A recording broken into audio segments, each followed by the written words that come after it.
Merci beaucoup Rémi et bonjour à tous et merci à nos intervenants de nous avoir rejoints pour cette table ronde. Émilie vous a présenté un petit peu les grands enjeux, certains des grands enjeux en tout cas de la prise en charge des mineurs victimes de ce qu'il faut bien appeler l'exploitation sexuelle. Alors on peut citer effectivement la question de l'adhésion à sa protection, la place du soin, la question de la coordination entre les acteurs, de la temporalité, de la contenance ou de la sécurisation des accueils, mais aussi la question de la place des parents. Et nous avons eu envie, pour la suite de cet après-midi, d'approfondir ces questions en interrogeant donc des acteurs contributeurs du dossier thématique pour qu'ils puissent nous apporter leurs réponses ou des éléments de réponse et de réflexion à partir d'expériences et de places que nous avons volontairement choisies et très différentes. Donc il s'agit d'interventions qui seront volontairement courtes, hein, ainsi que nous l'avons prédéfini, d'interventions ciblées pour ensuite élargir l'échange aux personnes présentes. Et pour la description complète des dispositifs et des actions de chacun des intervenants, je vous renverrai à la lecture des articles correspondants dans le dossier thématique. Donc effectivement, on a autour de la table Martine Balançon, qui est pédiatre au CHU de Caen, médecin légiste et président de la Société française de pédiatrie médico-légale. Ensuite, Grégory Dubois de l'Observatoire départemental de la protection de l'enfance du Nord. Hélène David d'Agir contre la prostitution des enfants. Et en distanciel, nous avons également Morgane Siri, qui est psychologue pour le dispositif expérimental Coup de chat.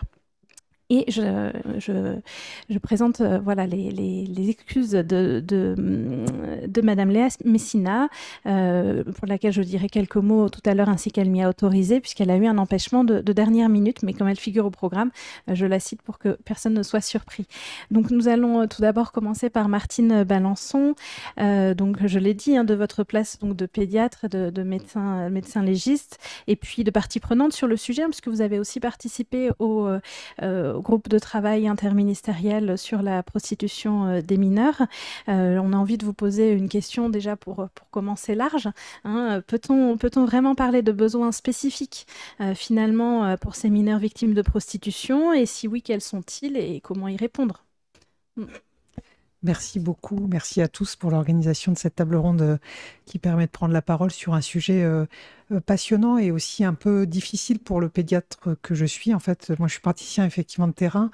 Donc ça, vous l'avez redit, Madame Fougerico. Et c'est vrai que la prostitution, elle a émergé ces dernières années. C'est un phénomène qu'on connaissait pas tellement. Alors peut-être parce qu'on le connaissait pas et on avait probablement pas envie de le voir. Et c'était probablement une clinique très contre-intuitive pour nous, pédiatres. Hein. Et ça, je vais y revenir à plusieurs reprises. Donc oui, bien sûr, ces mineurs ont des besoins spécifiques, mais ce qu'on peut observer, encore une fois, de la place du clinicien que je suis, c'est vraiment la question de situation, souvent, Madame Coll l'a repris tout à l'heure, mais de situations qui arrivent en bout de course, de situations dégradées, de situations qui sont contre-intuitives, où on comprend pas les choses, où on peut percevoir aussi pour certaines mineures une sorte de liberté de pouvoir être dans ces situations prostitutionnelles. Et ça, pour les praticiens de terrain, quel qu'il soit d'ailleurs, j'ai envie de dire, c'est extrêmement déroutant.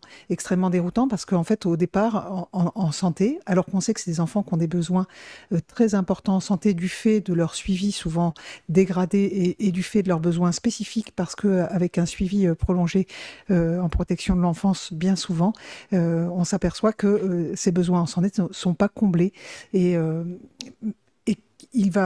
mais en même temps, c'est aussi une piste. C'est-à-dire que c'est une piste pour les rattacher, ces enfants-là. C'est une piste pour les rattacher à quelque chose de l'alliance clinique qu'on va pouvoir trouver auprès d'eux.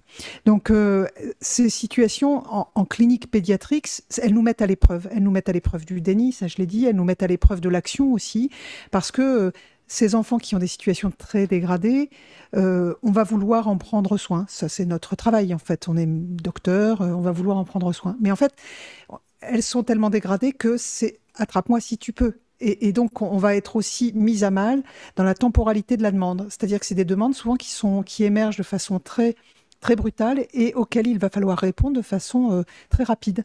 Et il va falloir aussi parfois accepter qu'on ne puisse pas y répondre dans l'instantanéité. Il va falloir accepter qu'on diffère. Il va falloir accepter qu'on prenne du temps. Donc ça, c'est aussi un vrai sujet parce qu'elles nous inquiètent tellement, ces situations, qu'on va pouvoir être rapidement dans l'envie de les contraindre, ces jeunes-là, de les contraindre à une prise en charge en santé. Et souvent, si on n'est pas... entre guillemets holistique, elles vont tellement mal aussi sur le plan psychique qu'on va vouloir les contraindre à des soins psychologiques ou pédopsychiatriques qui vont les mettre à mal et qui vont les attaquer. Et du coup, qui nous sommes, nous, pour les contraindre à quelque chose? En fait, quand on est dans cette contrainte, on peut aussi être en miroir de la violence qu'elles ont subie. Et c'est un point auquel il faut être très, très attentif, me semble-t-il. Donc oui, des besoins spécifiques, mais des besoins spécifiques auxquels on va devoir répondre à hauteur d'enfant. Voilà, une temporalité particulière sur la notion aussi d'urgence, c'est-à-dire que c'était les conclusions du rapport interministériel auquel j'ai pu contribuer avec Georges Pichereau, qui est pédiatre et membre de la SFP. C'est aussi un accueil inconditionnel, bien sûr, dans les UAPED, mais bien sûr aussi dans toutes les structures de soins, c'est-à-dire qu'on soit médecin généraliste, qu'on soit dans une UMJ, qu'on soit dans une maison d'adolescents, c'est-à-dire cet accueil inconditionnel qui doit être présent, avec effectivement une mise en commun plurielle de nos connaissances, parce que probablement que encore plus que pour toutes les autres situations en protection de l'enfance, ce sont nos liens qui soignent les enfants, et ces liens, ils sont mis à l'épreuve dans les situations de prise en charge prostitutionnelle. Voilà, c'est des jeunes qui ont aussi un psychotraumatisme le plus souvent extrêmement grave, complexe, auquel on va devoir avoir accès avec tout ce qui a été décrit. Moi, je me suis retrouvée complètement, alors peut-être parce que j'ai participé aussi au rapport, mais on se retrouve aussi avec des présentations très difficiles. Et puis, on s'aperçoit aussi de l'intérêt d'être vraiment dans le partenariat, le lien, l'alliance, que finalement, ces jeunes-là, elles ont une préoccupation pour leur corps, dont elles sont un petit peu détachées, mais on va pouvoir les recoller à leur corps, les recoller par la prescription par exemple, de sérologie à la recherche d'infections sexuellement transmissibles, recoller au corps aussi en leur demandant si elles ont mal au ventre, mal à la tête, mal aux dents, en tous les cas, les recoller à des symptômes corporels pour aussi les réengager sur, les réassocier, les regrouper, c'est-à-dire regrouper la santé physique, psychique, sociale. Il y a un point de vigilance aussi qu'on doit avoir, c'est des adolescentes, et donc les adolescentes, elles peuvent aussi demander une certaine confidentialité autour de leur santé, parce que on arrive dans des propositions de soins parfois où ça fait effraction, c'est-à-dire que les parents vont être mis au courant de la situation possiblement prostitutionnelle en même temps que l'entourage. Et il va falloir aussi que nous, on soit là avec une bonne connaissance. Et c'est là aussi où on doit avoir quelque chose des prises en charge, des structures très plurielles. Il faut qu'on ait aussi une bonne connaissance du droit des mineurs pour savoir comment est-ce qu'on peut assurer la confidentialité, respecter aussi. Parfois, elles veulent bien, par exemple, avoir un résultat, mais une prise de sang, mais elles nous demanderont de ne pas dire aux parents. Et probablement que ce point-là, c'est un petit point d'accroche, mais il faut l'accepter. Et voilà, je pense qu'il y a vraiment aussi comment conjuguer dans ces situations vraiment extrêmes en protection de l'enfance, que sont les situations prostitutionnelles. Donc, voilà, je pense que pour moi, praticien de terrain, c'est des situations qui nous mettent à l'épreuve. Et quand on a des situations en protection de l'enfance qui nous mettent à l'épreuve, elles créent du clivage dans les équipes. Et effectivement, on a le médecin qui voudrait faire tel type de soins, le médecin qui voudrait que l'enfant soit placé, celui qui voudrait contraindre aux soins psychologiques. Et le message aussi, c'est que sur ces situations-là qui sont très prenantes, émotionnellement très mobilisantes, c'est très important d'avoir une supervision et de pouvoir en discuter en équipe. Et ça invite vraiment, je trouve, nous, en tant que société savante, à pointer combien ces situations en protection de l'enfance, elles sont aussi tellement sidérante, tellement inquiétante, tellement mobilisante qu'on a vraiment une place extrêmement importante pour la supervision dans les équipes, avec une bonne connaissance aussi de la dynamique prostitutionnelle. Voilà.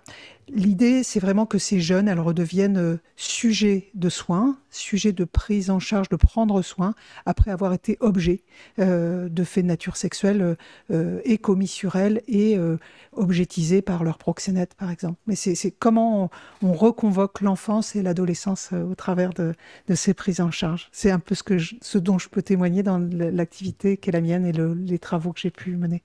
Voilà. Merci beaucoup pour ce témoignage et ces perspectives. Je glisse, avant de laisser la parole et de me tourner vers Grégory Dubois, je glisse quelques mots, donc je le disais, et en rebondissant sur ce que vous disiez sur le fait que ces prises en charge peuvent conduire les professionnels aux limites de leurs interventions et nécessitent du coup une coordination, un travail pluripartenarial. Je glisse quelques mots donc pour Léa Messina qui m'y a autorisé, qui ne peut malheureusement pas être parmi nous aujourd'hui puisqu'elle coordonne un dispositif mineur en situation de prostitution à Nantes. Donc, je vous donne un aperçu de sa réponse à la question de la pluralité des besoins et de la coordination, puisque effectivement elle a été confrontée à ce phénomène dans le cadre de ses compétences au sein de la mission locale de Nantes. Elle a identifié qu'il était nécessaire pour répondre à ce phénomène protéiforme d'intervenir de façon pluridisciplinaire pour proposer un accompagnement individualisé qui soit centré sur les besoins de chaque adolescent rencontré, mais aussi pour accompagner les proches ou les professionnels en lien avec ces situations. Et vous le disiez, Madame Balançon, c'est effectivement extrêmement important.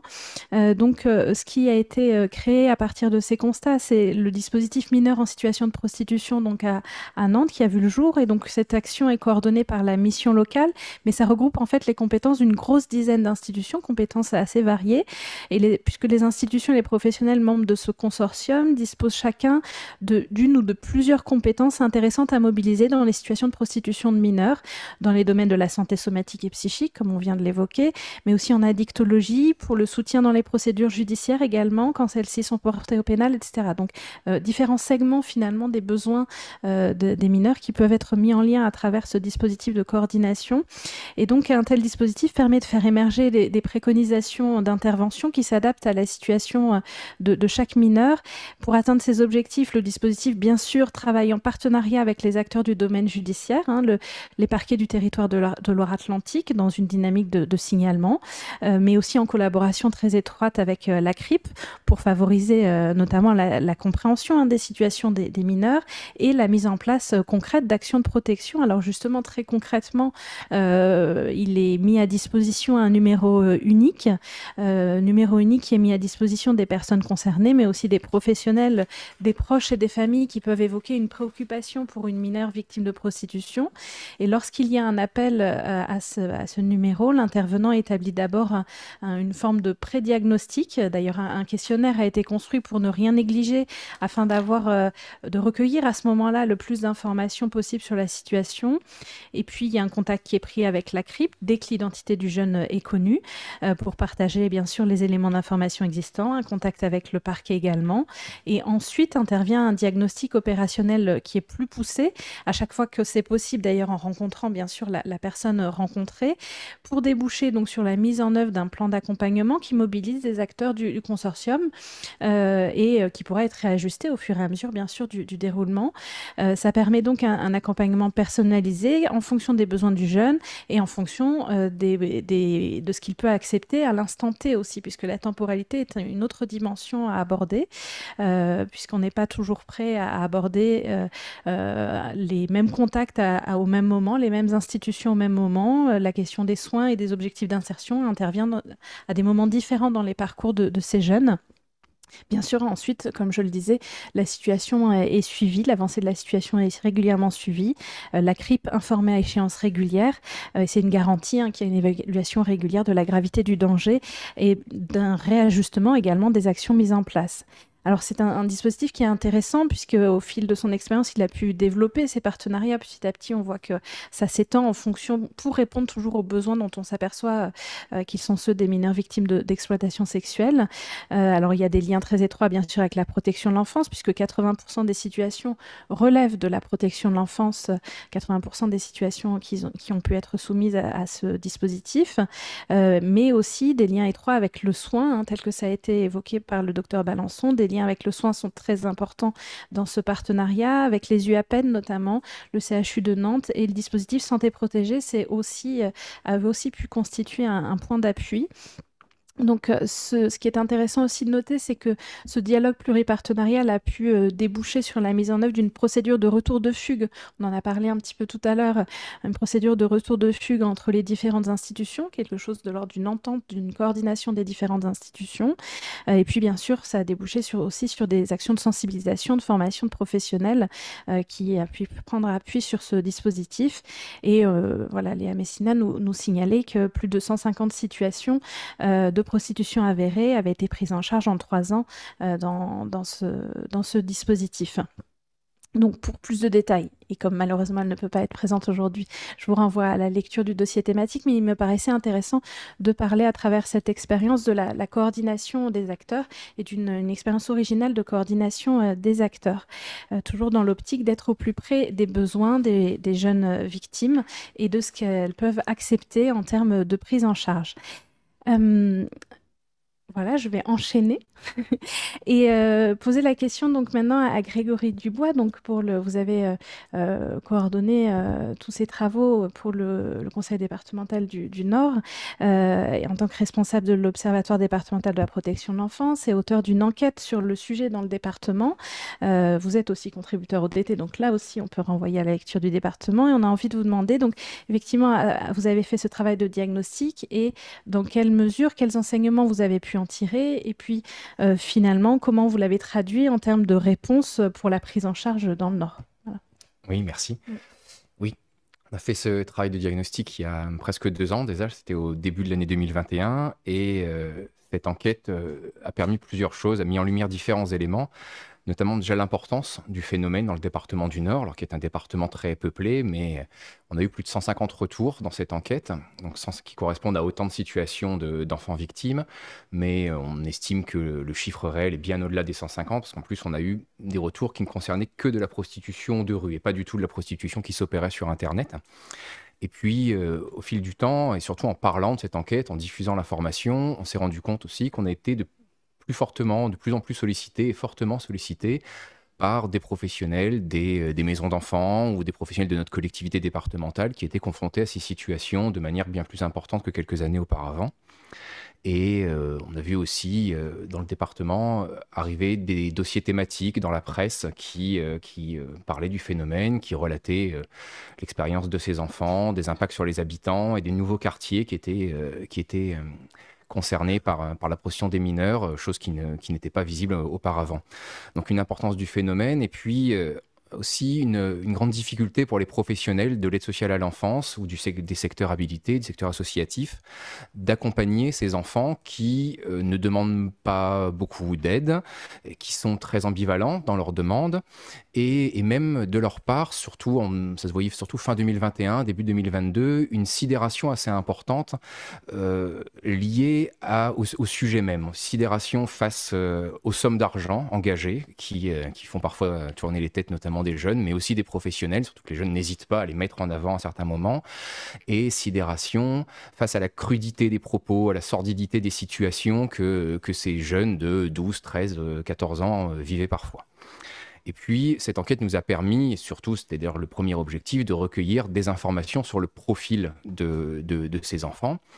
Alors, il y a beaucoup de choses qui ont été dites, je vais vraiment être très rapide dessus, mais on a un âge médian, sur nos 150 situations, un âge médian de 16 ans, une immense majorité de jeunes filles françaises, nées en France.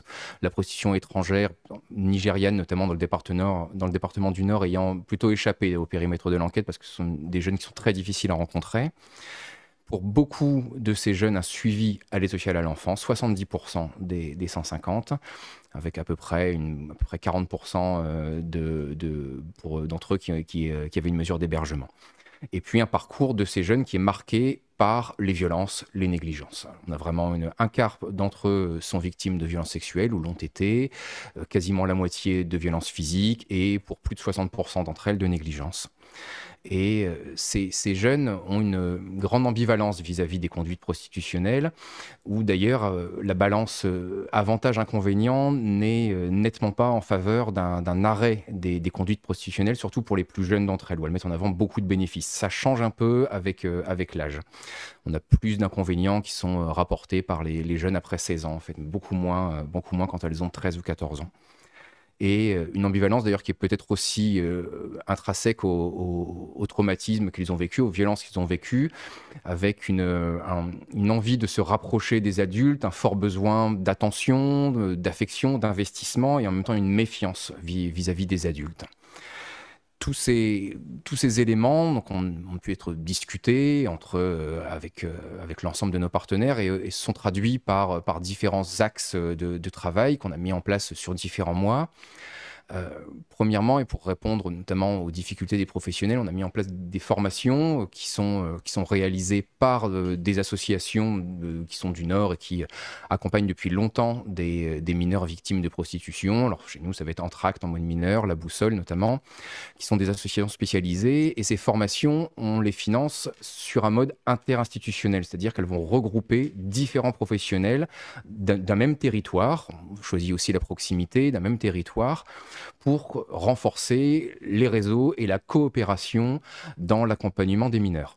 On s'est aussi rendu compte, c'est un témoignage de notre expérience et aussi de celle de nos partenaires, que le renforcement des réseaux était absolument essentiel entre les services de l'État, les forces de l'ordre, l'autorité judiciaire, les centres hospitaliers, le secteur associatif. Et que quand il y avait une meilleure communication entre l'ensemble de ces services, les choses allaient beaucoup mieux. Dans ce sens, on a organisé un séminaire il y a quelques semaines du côté de Valenciennes, où il y avait différents partenaires institutionnels et auxquels l'ONPE a participé. Et on s'est vraiment rendu compte que c'était absolument impossible d'accompagner les mineurs si les forces de l'ordre ne prenaient pas les plaintes. S'il n'y avait pas d'articulation entre la prévention spécialisée qui pouvait retrouver les enfants dans les rues et l'hébergement d'où vient cet enfant qui vient de fuguer. S'il n'y avait pas de possibilité de leur proposer une prise en charge de leur psychotraumatisme. Alors, il y a eu des avancées, il reste encore beaucoup à faire. On a été confronté à des situations où les forces de l'ordre ne prenaient pas les plaintes déposées notamment par des partenaires associatifs au prétexte que cette jeune avait 17 ans, elle était quasiment majeure, alors qu'elle venait d'avoir un rapport sexuel tarifé avec un veilleur de nuit de l'institution dans laquelle elle était hébergée. Il y a aussi vraisemblablement une offre de prise en charge en matière de psychotrauma qui est insuffisante dans le département du Nord. On a vraiment un travail de très bonne qualité avec le Centre régional psychotrauma, mais c'est une petite équipe qui n'a absolument pas la possibilité de recevoir tous les enfants qu'il nécessiterait. On a également, alors surtout sur la pluralité des profils et des degrés de motivation, soutenus par différents moyens, différents dispositifs d'accompagnement qui correspondent à autant de besoins des enfants. Au Québec, l'accompagnement de ces mineurs, elle s'appuie énormément sur un modèle Addicto qu'on connaît bien en France, qui existe depuis une trentaine d'années, en France depuis le début des années 90 même, qui s'appelle le modèle de Prochaska et Di Clemente et qui va situer le degré de motivation. Donc je le répète, c'est une perspective addictologique au début, où on va imaginer que pour une addiction au tabac, à l'alcool ou autre, eh bien, il y a différents degrés de motivation. Soit on est très bien avec sa conduite et on n'a aucune envie d'en changer, soit on a envie d'en changer mais on s'en estime pas capable, soit on projette d'en changer. Et ça, ce modèle-là, cette approche motivationnelle a conduit à développer différentes approches en addictologie, dans les services d'addictologie en France depuis une trentaine d'années. Et on essaye de proposer, d'appliquer le même raisonnement pour les conduites prostitutionnelles qui d'ailleurs à plusieurs égards s'assimilent à des conduites addictives avec cette recherche de sensations fortes, cette volonté de les quitter, mais en même temps une grande ambivalence, une grande hésitation. Et alors, vous voyez, ça serait complètement inutile de proposer une cure, comme on disait il y a encore quelques temps, de 4 semaines à une personne alcoolodépendante qui n'a aucune envie d'arrêter sa consommation. Ça ne fonctionnerait pas. même si on en a envie, même si les professionnels s'alarment de ces jeunes qui ont des conduites sexuelles extrêmement risquées, qui sont des victimes, mais ça ne colle pas quand même. Et donc il faut pouvoir proposer différents dispositifs qui correspondent à différents besoins et penser aussi une perméabilité entre ces dispositifs. Alors je ne vais pas rentrer dans les détails, mais ça veut dire qu'on va s'appuyer sur de la prévention spécialisée, des accueils de différentes formes, des accueils à bas seuil ou à seuil adapté, des accueils de jour, mais aussi des lieux d'hébergement plus éloignés, qui sont aussi un peu plus durables, pour extraire la jeune c'est un dispositif qui n'accueille que des jeunes filles, pour extraire la jeune de son lieu de vie habituel, pour l'extraire de son environnement. Et dans ces lieux d'accueil, ce qu'on voit, c'est qu'il y a un cadre à ajuster en fait à chaque fois, où on doit osciller entre quelque chose de repérant, d'assez structurant, qui va aussi rassurer, mais qui peut oppresser, et une souplesse, mais qui doit pas être synonyme d'une désorganisation qui serait anxiogène pour ces jeunes. Donc en fait, les professionnels ont vraiment une espèce d'aller-retour à faire comme ça dans le cadre qu'ils proposent, et eux aussi doivent être accompagnés par rapport à ces questions-là. Il y a beaucoup de mise en place de groupes d'analyse des pratiques, notamment au sein des associations qui hébergent ces jeunes. On a également pensé plus récemment à des projets qu'on doit conduire avec la Belgique, parce qu'on a une très longue frontière commune avec la Belgique dans le département du Nord. Et la Belgique est un pays où la législation sur la prostitution est différente de celle de la France. Alors, pas pour les mineurs, mais il y a un certain nombre de jeunes enfants français victimes d'exploitation sexuelle qui vont traverser la frontière et puis aller se prostituer à Bruxelles, et puis parfois même continuer leur périple vers le nord et dans le Benelux, vers Amsterdam et Rotterdam. Donc il y a des projets européens qu'on appelle les projets Interreg qui pourraient viser le renforcement de la coopération entre nos deux régions, la région du Hainaut dans le nord de la France, pour repérer les jeunes victimes d'exploitation sexuelle. Et dernièrement, pour conclure, ça nous enjoint aussi à continuer des efforts qui ont été entrepris et qui sont assez difficile à mettre en œuvre, c'est de développer et de penser toutes les pratiques sensibles au psychotrauma des enfants confiés à l'aide sociale à l'enfance. Alors le psychotrauma n'est pas uniquement à relier à l'exploitation sexuelle, et puis il va concerner aussi beaucoup d'autres situations, mais il y a vraiment, c'est un territoire très riche, un champ théorique qui est en pleine expansion depuis quelques années et qu'on essaye de décliner de manière opérationnelle dans les maisons de protection de l'enfance, parmi les familles d'accueil également, avec des rapprochements principalement avec les milieux universitaires, parce que ce sont des pratiques qui nécessitent comme une expertise assez poussée, qui sont à la fois simples à comprendre mais assez profondes et qui nécessitent un accompagnement quand même assez costaud. Et donc on a développé des partenariats avec l'Université de Lille pour avoir des lieux d'implémentation de protocoles d'accompagnement, des lieux aussi d'études et de recherche sur le parcours des enfants, sur les violences qu'ils ont pu vivre. On s'est rapproché de l'Université de Nancy également, et puis toujours dans la perspective des projets européens dont je vous parlais, on cherche aussi à développer des coopérations transfrontalières, parce qu'il y a beaucoup de ressources en matière de psychotrauma en Belgique qui peut-être un peu plus avancé que certaines régions de France, en tout cas sur ces pratiques sensibles au trauma, et on peut s'inspirer de bon nombre de choses. Voilà, donc on essaye dans ces enseignements qu'on a pu tirer de l'enquête de développer en fait une espèce de trépied en matière d'accompagnement des jeunes victimes, développer du temps d'accompagnement pour les jeunes, de renforcer les réseaux, nos réseaux, de renforcer les partenariats entre nos différentes institutions qui n'ont pas toujours une communication au maximum de la fluidité, et de développer également la formation pour les professionnels de tous les champs, de tous les partenaires. Voilà, je vous remercie. Merci beaucoup pour cette description très complète déjà.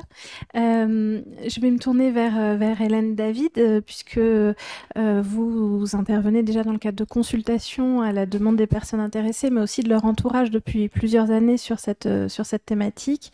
Actuellement, au sein de Agir contre la prostitution des enfants, vous cherchez à développer ce modèle en vous appuyant sur des acteurs locaux, notamment les maisons des adolescents. Et effectivement, vous intervenez dans un autre cadre que celui qu'on vient de décrire, et donc on a envie de vous demander comment vous faites face à des adolescents qui ne sont pas en demande d'aide. Voilà, comment vous y prenez, Nico? Merci beaucoup tout d'abord de cette question sur quel travail faire face à la non-demande d'adolescents, la non-demande d'aide. et encore plus d'aide par rapport à une sortie de la prostitution que souvent ils ne reconnaissent pas. Donc effectivement, c'est au pôle ado-sexo de agir contre la prostitution des enfants. Il s'agit bien là, en fait, de la majorité des situations qui nous sont présentées.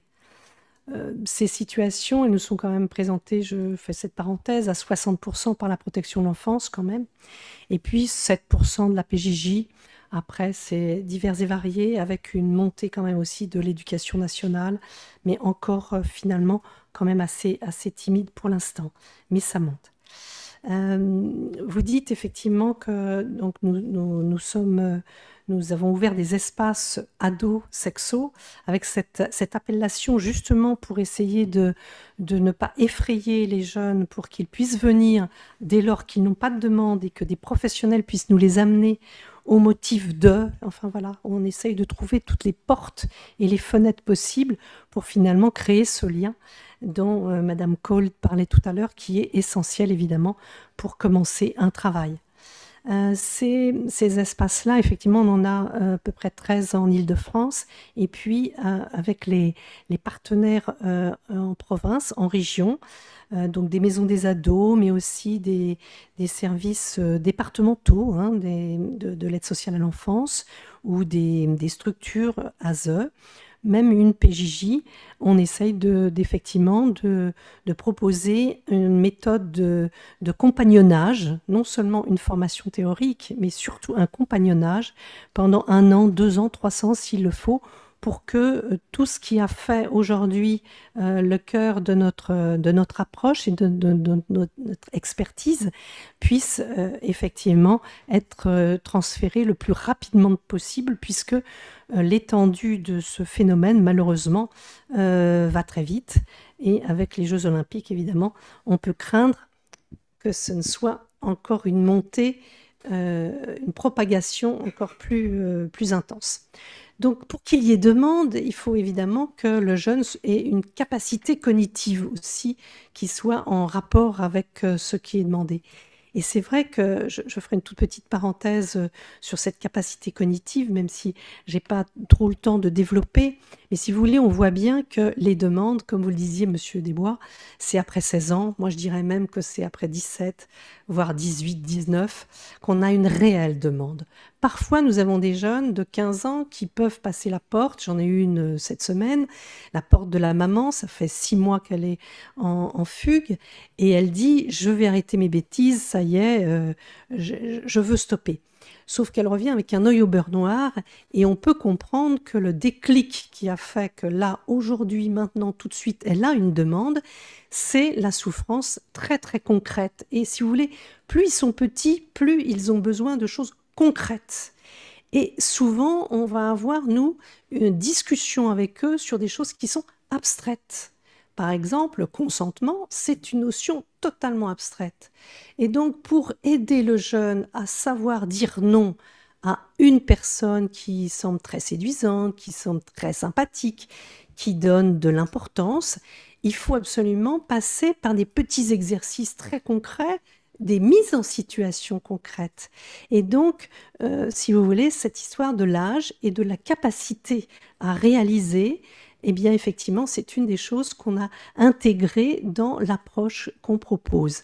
Alors, cette approche que je vais vous partager, on la propose évidemment aux professionnels dans les formations, les nombreuses formations que nous faisons, mais aussi dans le soutien des professionnels quand ils ont une situation concrète qu'ils souhaitent échanger avec nous, et puis aussi avec les parents. Il y a un énorme travail à faire avec les parents, et je le dirais, notre approche, elle est familiale aussi, et puis avec les jeunes, bien sûr, quand on les rencontre.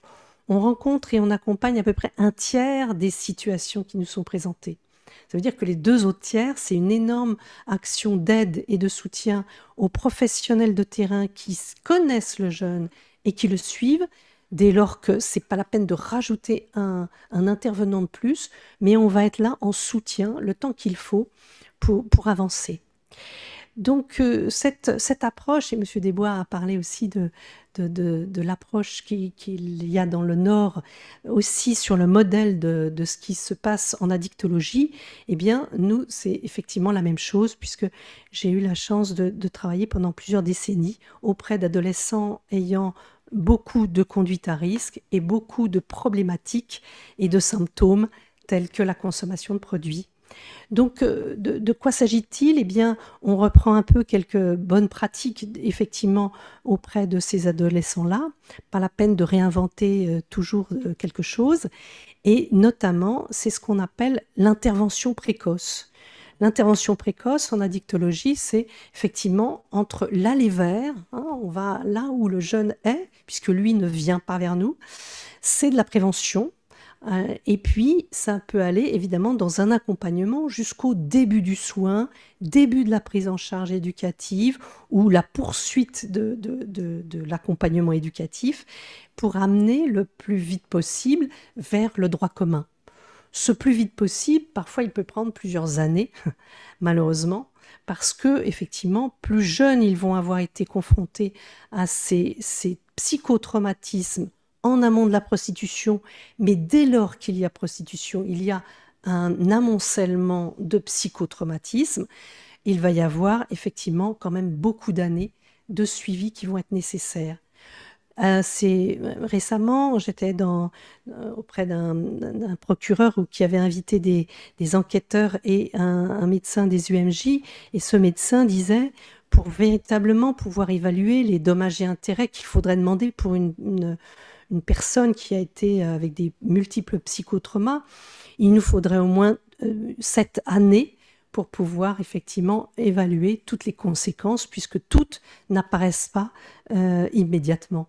Et c'est bien là aussi une difficulté, hein, c'est qu'il faut attendre la demande, mais il faut déjà commencer, et puis il faut prévoir dans la durée. Alors, ce qu'on propose, c'est un petit peu ce qu'on appelle aussi une approche intégrative, c'est-à-dire que selon l'âge du jeune, mais aussi là où il en est dans son parcours de prostitution, c'est-à-dire que nous avons des jeunes qui sont à la porte, c'est-à-dire qu'ils n'ont pas encore été vraiment dans la vente d'un acte sexuel par eux-mêmes ou par un proxénète. Mais ils sont effectivement dans ces situations, comme dit Madame Cole, de pré-prostitution. Donc le postage de nudes et de vidéos, mais il y en a aussi tout un tas d'autres avec les fugues et tout ce qui est rencontré à l'occasion des fugues. Donc ces situations de pré-prostitution, ça peut être aussi la consommation de produits avec des dettes qui permettent évidemment aux prédateurs de dire moi j'ai un moyen pour que tu me rembourses. Donc, toutes ces situations, dès lors qu'on arrive à les attraper en amont, évidemment, qu'on va beaucoup, beaucoup plus vite dans les réponses.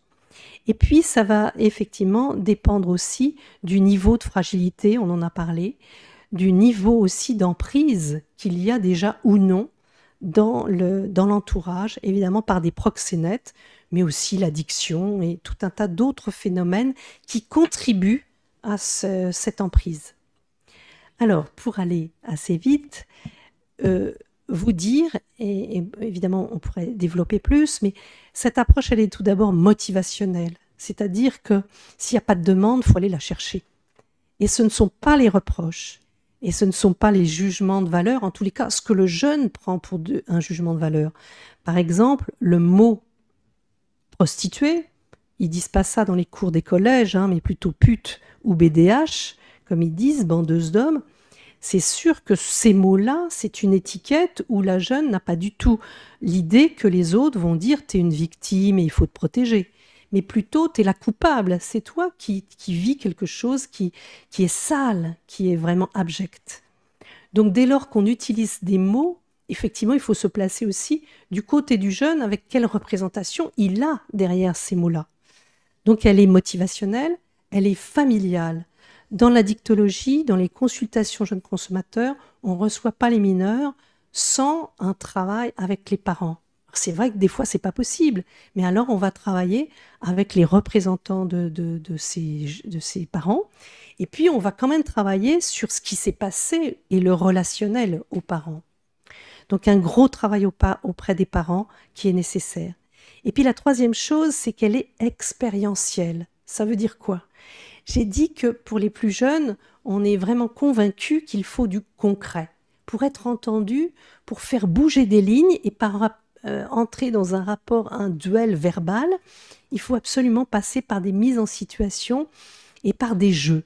Donc nous avons beaucoup de jeux qui permettent aux plus jeunes surtout, mais ça marche bien aussi avec les 17 ans, des mises en situation, par exemple, par rapport à comment on dit non à quelqu'un qu'on apprécie. Donc des petits jeux qu'on montre aux professionnels et qu'on les invite vraiment à voir. Et la dernière chose, vous l'aurez probablement évidemment compris, c'est que c'est une approche qui est quand même issue plutôt de la psychologie positive et de ce que les anglo-saxons appellent l'empowerment, donc rendre de la capacité aux jeunes d'avoir de l'estime de lui et d'avoir aussi des compétences pour savoir dire non, pour savoir gérer ses émotions et d'autres choses qui relèvent vraiment de ses compétences psychosociales. Merci beaucoup, Madame David. On va se tourner vers Madame Morgane Siri. Madame Siri est psychologue de la structure gérée par l'association Koucha, qui est un lieu d'accueil sécurisé pour les mineurs non accompagnés victimes de traite au départ, et puis qui accueille maintenant également des mineurs victimes de prostitution. Alors on a vu effectivement ces approches où l'idée est de rendre sa capacité aux jeunes, vous venez de le dire Madame David. Parfois il est nécessaire de passer par une structure qui le protège, qui prend la structure prend elle-même la capacité de protection. Et donc, en fait, vous intervenez dans le cadre d'un dispositif très sécurisé. La question qu'on peut se poser, c'est dans quelle mesure certains accueils doivent-ils être sécurisés? Et la question qu'il y a derrière, c'est la sécurisation. Oui, mais qu'est-ce qu'on entend par là et pourquoi faire cette sécurisation? Bonjour et puis merci surtout de nous donner l'opportunité de partager un petit peu notre expérience. Alors, c'est vrai que notre projet, il n'était pas spécifiquement pensé pour accompagner les mineurs, les jeunes filles françaises victimes d'exploitation sexuelle. En fait, nous, on a créé ce centre pour accompagner les mineurs victimes de traite des êtres humains, quelle que soit la forme d'exploitation et quelle que soit la nationalité des jeunes. Donc, c'est vrai qu'on a découvert au fil du temps, des demandes et des accueils, le profil et la spécificité des jeunes filles victimes d'exploitation sexuelle et leurs besoins notamment. Alors, notre fonctionnement, c'est vrai qu'il est très particulier puisque nous sommes un centre sécurisé et sécurisant. Nous avons 6 places pour 20 professionnels. Donc, c'est vrai que c'est très contenant et nous avons des règles spécifiques de sécurisation. Donc, il y a certaines des particularités de notre fonctionnement qui fonctionnent plutôt bien avec les jeunes filles victimes d'exploitation sexuelle et d'autres moins. Alors, ce qui fonctionne plutôt bien, c'est l'éloignement. Donc, c'est vrai que l'éloignement, il est à la fois physique et aussi psychique, puisque notre structure, elle est éloignée de toutes les grandes villes. Elle est dans un espace rural et les jeunes n'ont pas accès au téléphone ni aux réseaux sociaux. Donc, ça va très vite limiter le désir ou en tous les cas, l'opportunité de recontacter des personnes qui pourraient les mettre en danger. Donc, en fait, ce qu'il y a, c'est que les jeunes, c'est sûr qu'au début, ça peut être difficile, mais on s'est vite rendu compte quand même que c'est pas si problématique que ça. Les jeunes adhèrent vite au fait de ne pas avoir de téléphone et de ne pas avoir accès aux réseaux sociaux. On a aussi une spécificité, c'est que la fugue est symboliquement non concevable pour nous, donc on a un partenariat renforcé avec la gendarmerie locale. Et donc, les jeunes savent très bien que c'est très difficile de pouvoir fuguer. Donc, effectivement, on est assez nombreux de toute façon dans l'équipe. Donc, c'est vrai qu'on se mobilise assez rapidement et la gendarmerie locale intervient très rapidement. Donc, les jeunes, c'est pareil.